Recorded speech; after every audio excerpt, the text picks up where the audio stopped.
मोदी की वीबीजी राम जी पर सीएम योगी ने दिए तर्क। उत्तर प्रदेश के मुख्यमंत्री योगी आदित्यनाथ ने कांग्रेस पार्टी और उनका इंडिया गठबंधन इस महत्वपूर्ण कानून वीबीजी राम जी एक्ट को लेकर कई सवाल उठा रहे हैं।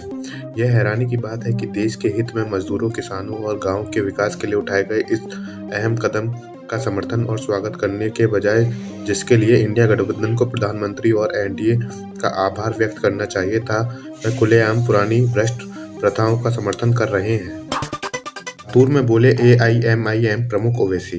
असदुद्दीन ओवैसी ने मंगलवार को कहा कि अगर चुनाव के दौरान सियासी दलों की ओर से अनैतिक पैसा दिया जा रहा है तो इसे स्वीकार करें और उसका इस्तेमाल शौचालय बनाने में करें। ओवैसी लातूर नगर निगम चुनाव के आयोजित रैली को संबोधित कर रहे थे। उन्होंने कहा कि प्रतिद्वंदी दलों ने तभी मतदाताओं से पैसे बांटने शुरू किए जब एआईएमआईएम ने चुनाव में हिस्सा लिया। अगर हम उम्मीदवार नहीं उतारते तो पैसा नहीं बांटे जाते।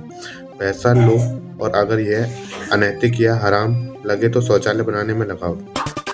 अभिषेक बनर्जी बोले हेलीकॉप्टर रोक सकते हैं, हौसले नहीं। पश्चिम बंगाल के वीरभूम जिले में सियासी माहौल उस वक्त गर्मा गया जब तृणमूल कांग्रेस के सांसद अभिषेक बनर्जी ने चुनाव शुरू होने से पहले प्रशासनिक अड़चनों का आरोप लगाते हुए भाजपा पर निशाना साधा। रायपुर हाट में जनसभा को संबोधित करते हुए उन्होंने कहा कि उनके हेलीकॉप्टर को उड़ान की अनुमति नहीं दी गई, लेकिन इससे उनका हौसला नहीं टूटा।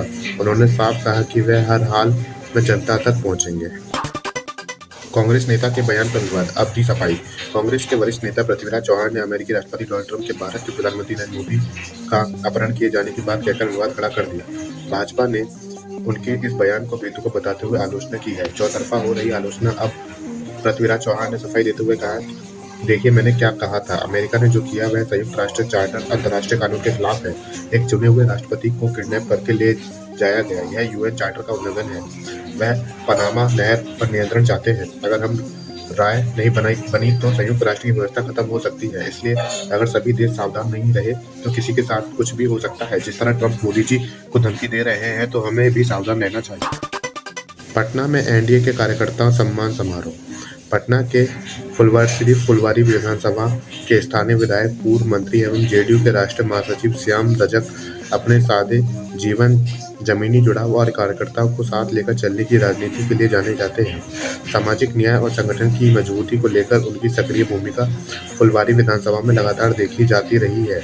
उनके नेतृत्व में आयोजित एनडीए कार्यकर्ता सम्मान समारोह ने कार्यकर्ताओं में नया उत्साह भर दिया। बीएसएससी के चेयरमैन आलोक राज का इस्तीफा। बिहार के पूर्व डीजीपी आलोक राज ने बिहार कर्मचारी चयन आयोग बीएसएससी के अध्यक्ष पद से इस्तीफा दे दिया है। 2 दिन पहले ही उन्होंने बीएसएससी के चेयरमैन की जिम्मेदारी संभाली थी। उन्होंने अपना त्यागपत्र सामान्य प्रशासन विभाग को सौंप दिया है। इस्तीफे की वजह निजी कारण बताए जा रहे हैं। आलोक राज 1989 बैच के आईपीएस अधिकारी रहे हैं। बिहार आते ही सफाई अभियान चलाएंगे तेजस्वी यादव। आरजेडी में क्या क्या हो सकते हैं बदलाव। लगभग 1 महीने राजनीतिक गलियारों से दूर रहने के बाद बिहार के नेता प्रतिपक्ष तेजस्वी यादव विदेश यात्रा से लौट आए हैं। वह फिलहाल दिल्ली में है। आगामी दिनों में उनका पटना आने की संभावना है। तेजस्वी के विदेश यात्रा से लौटते ही सूबे में सियासी सुगबुगाहट तेज हो गई है।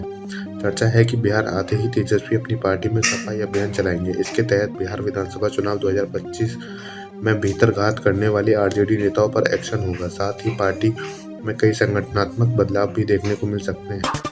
आईआरसीटीसी घोटाले में तेजस्वी की याचिका पर सीबीआई को नोटिस। देश के चर्चित आईआरसीटीसी घोटाला केस में लालू प्रसाद यादव के बेटे तेजस्वी यादव की याचिका पर दिल्ली उच्च न्यायालय ने सीबीआई को नोटिस जारी किया है। तेजस्वी यादव ने आईआरसीटीसी घोटाले में ट्रायल कोर्ट द्वारा उन पर आरोप तय किए जाने को दिल्ली हाईकोर्ट में चुनौती दी थी। इसी याचिका पर सुनवाई करते हुए अदालत ने सीबीआई को नोटिस जारी किया है। सीबीआई को नोटिस जारी करते हुए अदालत ने कहा कि मामले में अब अगली सुनवाई 14 जनवरी को होगी। जिस योजना पर हंगामा वह गांधी के नाम पर थी ही नहीं, कांग्रेस पर बरसे बाबूलाल मरांडी। कांग्रेस पार्टी द्वारा बीबी गारंटी फॉर रोजगार एंड आजीविका मिशन ग्रामीण योजना के विरोध में प्रदर्शन किए जाने पर भाजपा प्रदेश अध्यक्ष सह नेता प्रतिपक्ष बाबूलाल मरांडी ने बड़ा निशाना साधा। बाबूलाल ने कहा कि जिस योजना का नाम बदलने का हंगामा कांग्रेस पार्टी कर रही है, उसके पहले नाम महात्मा गांधी के नाम पर नहीं था। वर्ष 1980 में इंदिरा गांधी ने सभी पुरानी रोजगार योजनाओं को मिलाकर राष्ट्रीय ग्रामीण रोजगार कार्यक्रम योजना का नाम दिया, राजीव गांधी ने उसका नाम जवाहर रोजगार योजना कर दिया। जेपीएससी ने जारी किया 28 परीक्षाओं का कैलेंडर। 8 मार्च को होगी सिविल सेवा प्रारंभिक परीक्षा। झारखंड लोक सेवा आयोग की संयुक्त सिविल सेवा प्रारंभिक परीक्षा 2025 8 मार्च को होगी। इस परीक्षा का अप्रैल माह में परिणाम जारी हो सकता है। इसकी मुख्य परीक्षा 2 से 4 मई तक संभावित है। मई अंतिम सप्ताह में इसका परिणाम जारी हो सकता है।